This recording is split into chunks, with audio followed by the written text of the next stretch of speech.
નમસ્કાર સાથી મિત્રો, એક્ઝામ સાથી ચેનલમાં આપ સૌનું હાર્દિક સ્વાગત છે। ફોરેસ્ટની જે પરીક્ષા લેવાઈ છે એમાં અનેક શિફ્ટમાં અનેક પેપરોની પરીક્ષા લેવાઈ છે। તો આમાં વાંધા જેટલા મારી નજરમાં આવ્યા છે વાંધા બધી શિફ્ટના મિક્સ છે, બરાબર। એક અલગથી મેં વિડીયો બનાવેલો છે, એમાં આપણે 3 થી 4 શિફ્ટના વાંધા રજૂ કર્યા હતા। આમાં જે 4 થી 5 શિફ્ટના રજૂ થાય વાંધા રજૂ કરી રહ્યો છું। તો કયા પીએચ સ્તરને સામાન્ય રીતે એસિડ વર્ષા તરીકે ગણવામાં આવે છે? તો જે આ ઓપ્શન આપેલા છે એમાં ઓપ્શન ચોથો એકદમ સાચો છે, એટલે કે આ ચારમાંથી ચોથો સાચો છે, પણ ચોથો એક રીતે ખોટો છે। એસિડ વર્ષાને સામાન્ય રીતે 5.6 પીએચથી જે ઓછું હોય એને એસિડ વર્ષા ગણવામાં આવે છે। તો અહીં 4 આપેલું છે। 4 થી 5 પીએચ સુધી 10 ગુણો એસિડિટામાં વધારો થાય છે, અને અહીં 5.5 છે। તો તમે વિચારી શકો છો કે 50 થી 60 ગણો વધારો થાય છે એની ખારાશમાં। તો સામાન્ય રીતે પીએચ 4 હોય એને તમે એસિડ ન ગણી શકો, તો એમને લખવું જોઈતું હતું કે પીએચ 5.6થી જે ઓછું હોય એને એસિડ વર્ષા તરીકે ગણવામાં આવે છે। તો એક રીતે આખો ક્વેશ્ચન બધા ઓપ્શન તમે ખોટા ગણી શકો છો, અને ક્યાંય પુરાવો હોય તો તમે આમાં મૂકી શકો છો। આમાં સામાન્ય તમે ગણી જ ન શકો। 60 ગણો વધારો થાય છે, તમે એને સામાન્ય રીતે કઈ રીતે કહો છો? ક્યાંય નજીક પણ નથી, તો તમે આ પ્રશ્ન મૂકી શકો છો। 98મો પ્રશ્ન છે, ખાલી જગ્યાએ વાયુ પ્રદૂષણ માટે સામાન્ય પ્રોક્સી સૂચક છે। પ્રોક્સી એટલે વતી કે બદલામાં એક પ્રોક્સી વોટ આવે છે, બરાબર, એટલે કે સૈનિકના બદલામાં એની પત્ની વોટ આપી શકે। તો આમાં વાયુ પ્રદૂષણ માટે સામાન્ય પ્રોક્સી સૂચક છે, તો આમાં ozone, nitrogen dioxide, particulate matter અને સલ્ફર ડાયોક્સાઇડ આ ચારે વાયુ પ્રદૂષણ કરવા માટે જાણીતા છે, એટલે કે ચારે એના સંકેતક છે। એટલે તમે આ પાર્ટિક્યુલેટ મેટર એકલું આપ્યું છે ખોટું છે, બરાબર। તમારો વાંધો તમને મળે તો આ ચાર વાયુ પ્રદૂષણના પ્રોક્સી છે જ, એટલે કે વાયુ પ્રદૂષણ આ ચારેયના લીધે થાય છે। આમાં ઓઝોન જે છે એ ઓઝોન O2 સારો છે, પણ ઓઝોન O3 છે એ પ્રદૂષક છે, અને એ વાયુ પ્રદૂષણ માટે જવાબદાર છે। તો આ પ્રશ્ન પણ તમે મૂકી શકો છો। પીએમમાં પાર્ટિક્યુલેટ મેટર એનું ફૂલ ફોર્મ થાય છે, ને 1 થી 10 સુધીના કણ હોય તો એ પ્રદૂષક તરીકે જાહેર કરી શકાય છે। તો આ તમે વેબસાઇટ પરથી મૂકી શકો છો, એનો એક ઇન્ડેક્સ આખો ચાલે છે। તો ઇન્ડેક્સમાં તમે વેબસાઇટ ઇન્ડેક્સ છે ત્યાંથી તમને મળી જશે, બરાબર। આ પણ તમે મૂકી શકો છો। 95 ભારતમાં જોવા મળતા સૌથી સામાન્ય પ્રકારનું જંગલ કયું છે? તો આમાં પાનખર જંગલ સાચું છે। આમ એને ઉષ્ણ કટિબંધીય પાનખર જંગલ કહેવાય છે, પણ પાનખર અહીં કહ્યું છે તો પાંદડા ખરવાની ઋતુ મોટાભાગે ગરમીમાં વધારે હોય છે, તો એ રીતે આપણે સાચું કહી શકીએ છીએ, તો ખોટું નથી, બરાબર, માની શકીએ છીએ। 94માં આપમેળે ઉગતી વનસ્પતિને કુદરતી વનસ્પતિ તરીકે પણ ઓળખવામાં આવે છે, તો કુદરતી વનસ્પતિ સાચું છે, પરંતુ આમાં તમે વાસ્તવિક વનસ્પતિનું ચેક કરી લેજો, ક્યાંક સામાજિક વિજ્ઞાનમાં છે, ધોરણ 10માં ક્યાંક આપેલું છે, ત્યાં તમે જોઈ શકો છો, કદાચ એને વાસ્તવિક વનસ્પતિ પણ કહેવાય છે, તો તમે ચેક કરી શકો છો, ચેક કરી લેજો એક વખત। આ પ્રશ્નો પણ મિત્રો તમે 89માં સામાન્ય વરસાદ 5.6ના પીએચ સાથે થોડો એસિડિક હોય છે, જ્યારે એસિડ વરસાદમાં સામાન્ય રીતે ખાલી જગ્યા પીએચ હોય છે। તો આ પ્રશ્નમાં ઉલટું થઈ ગયું લાગે છે। તો પાણીની જે ક્ષમતા છે 4થી નીચે ઘટે તો પીવા લાયક હોતું નથી, પણ 4.2, 4.4 અને 5 સુધી હોય તો પીવા લાયક હોય છે, અને આ 5.6 પીએચ ક્ષમતા છે એ એસિડ વરસાદની છે, બરાબર। તો આમાં સાચો જવાબ તમે એક ટીક કરી શકો છો। સામાન્ય વરસાદ 4.2, 4.4 વચ્ચે પીએચ ગણીએ અને થોડો એસિડિક હોય છે, જ્યારે એસિડ વરસાદમાં સામાન્ય રીતે 5 અને 6ની વચ્ચે પીએચ હોય છે, એટલે કે 5.6 હોય છે, તો 5 અને 6ની વચ્ચે તમે ગણી શકો છો। તો આમાં બીજો જવાબ ખોટો છે, અને સાચો જવાબ 1 આવશે, બરાબર। તો તમે આનો જવાબ તમને વેબસાઇટ પરથી મળી જશે, બરાબર। એસિડિક વરસાદનું તમે લખશો તો મળી જશે, તો તમે આને ચેક કરી શકો છો જવાબ। તો 89માં ખોટો છે। એ એસિડ વર્ષા વિશેનો પ્રશ્ન તમને મળી જશે, બરાબર। પર્યાવરણને લગતી ગમે તે ચોપડીમાં એસિડ વર્ષાનો ટોપિક આવે છે. 11-12 ધોરણમાં ખાસ જોજો, ભૂગોળની ચોપડીમાં પર્યાવરણ ટોપિક હોય ત્યાં મળી જશે. 88મો પ્રશ્ન છે, એમાં જૈવિક કચરાના નિકાલ માટે તો પીળો રંગ છે, તેમ છતાં તમે કાળો રંગ કદાચ જોખમી માટે હોય તો આ પ્રશ્ન થોડો ચેક કરી શકો છો. બરાબર, તમે ચેક કરવા જેવો છે ખરો. બરાબર, એમાં પીળો રંગ આવે છે જૈવિક કચરાના નિકાલ માટે, છતાંય આ જોખમી શબ્દ મૂક્યો છે. એના લીધે કાળો અને પીળા વચ્ચે શું ફરક છે ચેક કરજો. તો 85મો, શુષ્ક વિસ્તારમાં આવેલો આમાંથી કયું અભયારણ્ય ભારતના તેના પ્રકારનું એટલે કે શુષ્ક પ્રકારનું એકમાત્ર રણ અને વન છે?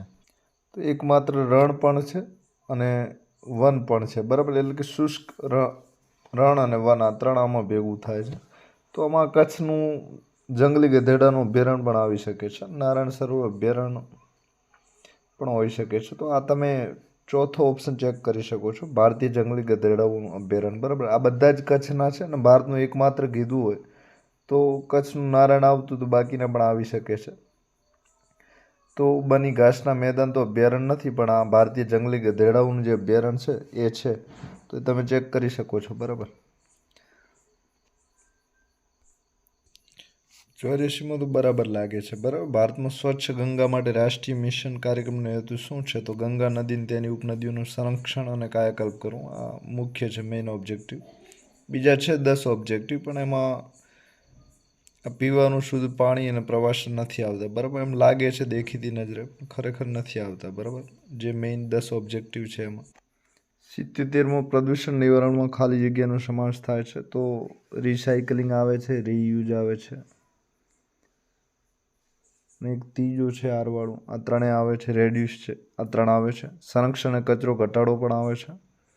નિકાલ અથવા મુક્તિ એટલે કે કચરાનો નિકાલ કરવો અને એને મુક્તિ આપવી એ પણ આવે છે. અને કચરાના પ્રવાહનો ઉપચાર પણ કરી શકાય છે. તો પ્રદૂષણ નિવારણમાં બધા આવી શકે છે. બરાબર, અને એમણે આ ચારેય વિકલ્પમાંથી સમગ્ર વિકલ્પ તરીકે જોઈને બીજો મૂક્યો છે. બરાબર, એટલે કે સંરક્ષણ અને કચરો ઘટાડવો. તો આ 3 વિકલ્પ છે, એમાં મુખ્ય વિકલ્પ બીજો ગણી શકાય તેમ છે, પણ આ 3 છે એમાં ખોટું નથી એકે. બરાબર, આ બધું આવે છે. તો આ બધામાં પ્રદૂષણ નિવારણ જ કહેવાય છે અને બીજું કાંઈ કહેવાય નહીં. બરાબર, તમને આનો પુરાવો મળે તો મૂકી શકો છો અને આ પ્રશ્ન રદ કરાવી શકો છો, રદ થાય એવો છે. બરાબર, 73મો પ્રશ્ન છે, ભારત માટે વનોના પુનઃસ્થાપનના વિશે આમાંથી કયો એક એ પડકાર નથી? તો એમાં એમણે જવાબ આપ્યો છે માનવ અને પ્રકૃતિ સંઘર્ષ.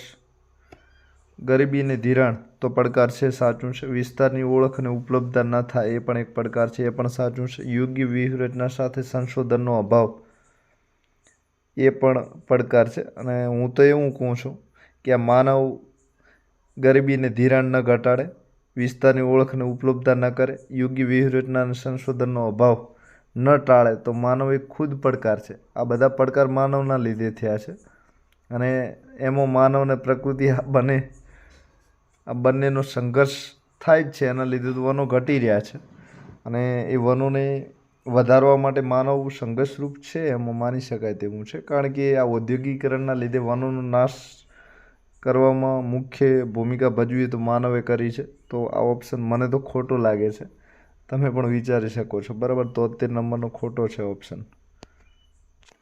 આઈયુસીએન રેડ લિસ્ટ, પ્રાણી ફૂગ છોડના લુપ્ત થવાના જોખમ. બીજો ઓપ્શન સાચો છે ને સમગ્ર છે, અને બાકીના જે ઓપ્શન છે એ પણ સાચા છે, પણ સૌથી પહેલો અને ચોથો પણ સાચો છે, પણ સૌથી મોટો સાચો બીજા નંબરનો છે. બરાબર, એમ ગણીને એમણે આ બીજો આપ્યો એવું લાગે છે. બરાબર, 70મા નંબરનો, ગ્લોબલ વોર્મિંગને કારણે ધ્રુવીય બરફના છત્રો પીગળવાનું મુખ્ય કારણ શું છે? તો ધ્રુવીય બરફના જે છત્રો પીગળે છે એના લીધે દરિયાની સપાટીમાં વધારો થાય છે, એ સાચું છે. પણ દરિયાઈ સ્તરમાં વધારો થાય છે એના લીધે છત્રો પીગળે છે, સાચું તો છે. બરાબર, પણ સૌથી મુખ્ય કારણ ગ્લોબલ વોર્મિંગ છે. બરાબર, વધેલી ગરમીના લીધે બરફના છત્રો પીગળે છે. બરાબર, તો આ દરિયાઈ સ્તરમાં વધારો થવાના લીધે જ પીગળે છે, મુખ્ય કારણ નથી પણ જવાબદાર કારણ છે. બરાબર, દરિયાઈ સ્તરમાં વધારો કદાચ એ રીતનું આર્ય ગણી શકે છે કે અત્યારે ગ્લોબલ વોર્મિંગના લીધે ગરમી વધી રહી છે, એટલે કે ગરમીનું ઉત્સર્જન વધે છે અને આ ગરમીના ઉત્સર્જન લીધે દરિયો ગરમ થાય અને એના લીધે આ જે ધ્રુવીય બરફના છત્રો છે એ પીગળી શકે છે. આમ હોઈ શકે છે, બરાબર. તો 4મો વધુ સાચો છે આ રીતે, બરાબર. તો તમે એને સ્વીકારી શકો છો કે સાચો છે, બરાબર. 62મા નંબરનું, ભારતમાં પર્યાવરણીય અધઃપતનના મુખ્ય કારણોમાંનું એક ખાલી જગ્યા હોઈ શકે છે જે કુદરતી સંસાધનો અને પર્યાવરણને પ્રતિકૂળ અસર કરે છે. તો પર્યાવરણ અધઃપતન એટલે કે પર્યાવરણને નુકસાન પહોંચાડે છે, એટલે કે નાશ કરે છે. એમાં ઘણા બધા કારણો છે, એમણે સ્વીકાર્યું છે, બરાબર ને. એમાં એમણે એક કારણ કીધું છે કે ભારતમાં વસ્તીનો ઝડપી વિકાસ, બરાબર. તો ભારતમાં વસ્તીનો ઝડપી વિકાસ હોઈ શકે છે, બરાબર, એક કારણ. તો ઔદ્યોગિકરણ પણ હોઈ શકે છે અને કૃષિની તીવ્રતા પણ એક કારણ હોઈ શકે છે. આપણે એવું તો કીધું નથી કે પહેલા નંબરનું કારણ. તો ભારતમાં બધા કારણો લાગુ પડે છે. એક બીજા નંબરનું નહીં આવે, બરાબર. એ પોઝિટિવ છે અને બાકી બધા નેગેટિવ છે. તો આ જે કારણો આપેલા છે, કૃષિની તીવ્રતા, ઔદ્યોગિકરણ અને વસ્તીનો ઝડપી વિકાસ, એ કુદરતી સંસાધનો અને પર્યાવરણને પ્રતિકૂળ અસર કરે છે. તો આ તમે ભૂગોળની ચોપડીમાંથી તમને મળી શકે એમ છે. ભૂગોળમાં જે ભૌતિક પર્યાવરણ છે એમાં મળશે. ધોરણ 11ની ભૂગોળ છે, એમાં એક પર્યાવરણનો ટોપિક આપેલો છે, એમાંથી આ મળી જશે તમને પુરાવો. આમાં 57માં, શિયાળાની ઋતુમાં ગુજરાતમાં યાયાવર પક્ષીઓ માટે કયું તળાવ પ્રખ્યાત છે? તો નળ સરોવર સાચું છે, પણ થોળ મહેસાણામાં આવેલું, પણ એને કદાચ સરોવર અને તળાવનો ફરક કર્યો હોય ને અલગ રાખતા હોય તો 2 નંબરની વાત છે. બાકી થોળ પણ ત્યાં પણ ઘણા બધા પક્ષીઓ આવે છે. હવે શિયાળામાં આવે છે કે નહીં એટલું જોવાનું રહ્યું, બરાબર. એ મને જવાબ મળે તો હું તમને કોમેન્ટ કરું છું. પર્યાવરણ અને વિકાસને ટકાઉ જમીન વ્યવસ્થાપન સાથે જોડતો એકમાત્ર કાયદેસર બંધન કરતા આંતરરાષ્ટ્રીય કરાર ખાલી જગ્યા છે. તો આમાં વેટલેન્ડ ઇન્ટરનેશનલ. પર્યાવરણ અને વિકાસને ટકાઉ જમીન વ્યવસ્થાપન સાથે જોડતો એકમાત્ર કાયદેસર બંધન કરતા આંતરરાષ્ટ્રીય કરાર ખાલી જગ્યા છે. તો આમાં વેટલેન્ડ ઇન્ટરનેશનલ જવાબ નહીં આવે. વેટલેન્ડ ઇન્ટરનેશનલ એક તો કાયદેસર નથી અને બીજું એ જમીન વ્યવસ્થાપન માટે નથી, પણ આર્દ્ર ભૂમિઓ જે આવે છે, જળવાળી ભૂમિઓ, જળ પ્લાવિત ક્ષેત્રો, એના માટે છે, બરાબર. તો જળ અને જમીન 2 અલગ વસ્તુ છે. તો વેટલેન્ડ ઇન્ટરનેશનલ નહીં આવે. આમાં યુનિટ પણ નથી આવતું. હવે 2 ત્રીજું ને ચોથું રહ્યું છે, એમાં ચોથા ઉપર તમે જોજો, સર્ચ કરજો, કદાચ આર્કટિક કાઉન્સિલ આમાં જવાબ હોઈ શકે છે. બાકી ખોટા છે, બરાબર. એમાં ચોથા પર વિચાર કરજો તમે. કુદરતી વનસ્પતિનો અર્થ મનુષ્ય દ્વારા નહીં ઉગાડવામાં આવેલા વૃક્ષો પણ એક સાચું છે અને આ છેલ્લું વાનસ્પતિક વૃદ્ધિ દ્વારા ઉગેલા વૃક્ષો છે. આમાં પણ આ ધોરણ 10ની સામાજિક વિજ્ઞાનમાં આપેલો છે, બરાબર. એક જવાબ સાચો છે. ચોથું તમે જરાક ચેક કરી લેજો સમય હોય તો. ચોથો જવાબ ચેક કરજો, બરાબર. તે વાનસ્પતિક વૃદ્ધિ દ્વારા ઉગેલા વૃક્ષો. 1 નંબરનો સાચો છે. ચોથો કદાચ ચેક કરજો, બરાબર. ક્યાંય તમને કાંઈ વિશેષ વાંચવા મળે તો. 51માં કયું પરિબળ આબોહવા પરિવર્તનને કારણે આરોગ્યના જોખમો વધારવામાં નોંધપાત્ર ફાળો આપે છે? તો હવામાનની બદલાતી પેટર્ન એકદમ સાચું છે. પ્રદૂષણનો ઘટાડો ના આવે. આરોગ્ય સંભાળેલું સુધારેલું આંતરમાળખું, તો એનાથી આરોગ્યને ફાયદો થાય છે, એ પણ ના આવે. ચોથા નંબરનું છે આત્યંતિક હવામાન ઘટનાઓમાં ઘટાડો. આત્યંતિક એટલે કે ખૂબ જોરશોરથી આવતી નુકસાન કરનારી જે હવામાનની ઘટનાઓ છે એમાં ઘટાડો થાય, તો એ આવી શકે છે, બરાબર. આ પણ એક રીતે ખોટું છે, પણ આમાં બીજી રીતે એને તમે વિચારો તો, દાખલા તરીકે વરસાદ, એક અતિવૃષ્ટિ વરસાદ આવે તો એક આત્યંતિક ઘટના છે, અને એ અતિવૃષ્ટિ છે, બિલકુલ વરસાદ ન પડે તો દુષ્કાળ પડે. દુષ્કાળ આપણા આરોગ્યને ભારે કુપોષણથી નુકસાન પહોંચાડી શકે છે, ગરીબી પણ થઈ શકે છે. તો આ રીતે નુકસાન પહોંચાડી શકે છે. પણ કદાચ એવું પણ થઈ શકે છે કે વરસાદ બિલકુલ ના આવવો એ પણ એક આત્યંતિક ઘટના હોઈ શકે છે. એટલે આમાં હવામાનની બદલાતી પેટર્ન છે, સાચું જ છે, બરાબર. ચોથું છે, પણ એવું બધું જે પરીક્ષા કાઢવાવાળા છે એટલું બધું ના વિચારતા હોય, એટલે ચોથું મહેનત તમારી વ્યર્થ જશે, કરવા જેવી નથી, બરાબર.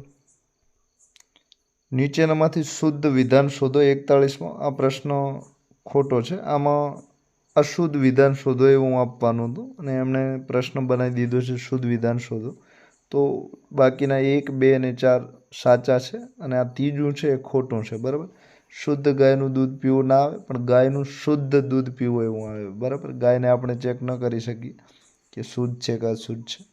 તો આ પ્રશ્નો ખોટો બનાવ્યો છે એટલે આ રદ થવો જોઈએ. બરાબર. તો 2 માર્ક્સના તમે બધા હકદાર છો. 41મો રદ થશે. બરાબર. ટ્રાય કરશો તો. નીચેનામાંથી પ્રેરક વાક્ય શોધો.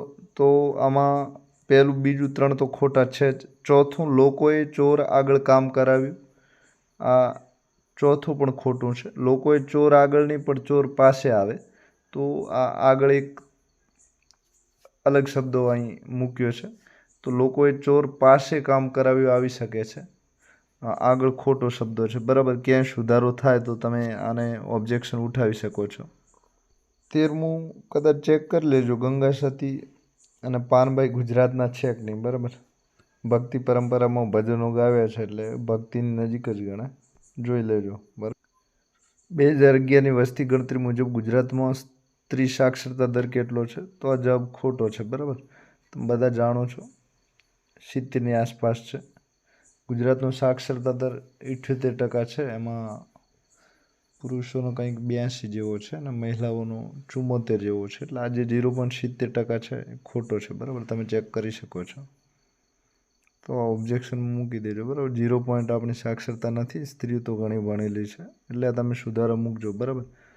આનો જવાબ તમને ગ્રંથ નિર્માણની બોર્ડમાં બુક છે એમાંથી મળી જશે અને ગુજરાતની ભૂગોળ છે ત્યાંથી મળી જશે. બરાબર. વસ્તીની ડેટા ગમે તે ખાડો તે બધામાંથી મળી જશે.